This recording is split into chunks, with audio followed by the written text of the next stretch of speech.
Good afternoon guys. तो आज हम देखते हैं कैसे हमारे देश में मुगल्स आए और क्या कारण रहा उनके पीछे आने का, और उनमें ऐसी क्या बात थी जो उनका राज 200 साल तक कोई हटा नहीं पाया। तो सबसे पहले हम उनके जो पहले इन्वेडर थे उनके बारे में बात करते हैं। बाबर। देखो, बाबर 12 साल का ही था तब वो फरगना की गद्दी पर बैठ गया था। तो बचपन से ही उन्होंने बहुत युद्ध देखे। स्टार्टिंग से 12 साल की उम्र बहुत छोटी होती है एक वॉर के लिए, एक बैटल के लिए।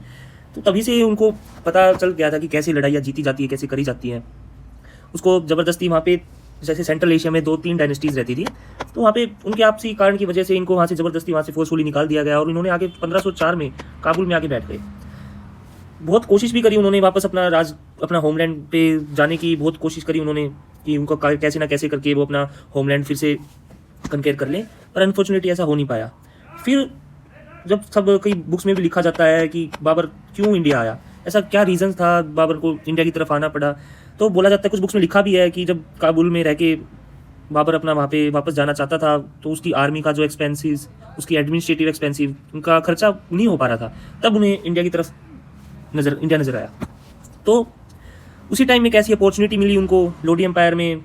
सिकंदर लोडी के बाद उनका बेटा इब्राहिम लोदी आया। एक अपॉर्चुनिटी थी कि एक जिसने एम्पायर बनाया वो ज़्यादा स्ट्रॉन्ग होता है। इब्राहिम लोदी शायद अपने पिता जितने नहीं थे, और वहीं पे उस टाइम पे हमारे मेवाड़ में राजपूत राजा राणा सांगा का राज चलता था।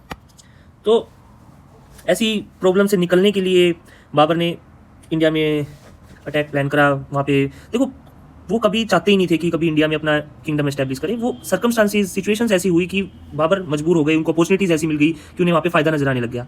और फिर एक वहाँ के गवर्नर दौलत खान लोडी, जिन्होंने बाबर को इनवाइट करा, और जैसे बोलना तो नहीं चाहिए पर कुछ बुक्स में लिखा है कि राणा सांगा भी इंक्लूड थे उनको इनवाइट करने में, और उसी के कारण से बाबर पहली बार इंडिया में इन्वेड करते हैं और बैटल ऑफ पानीपत होता है 1526 में।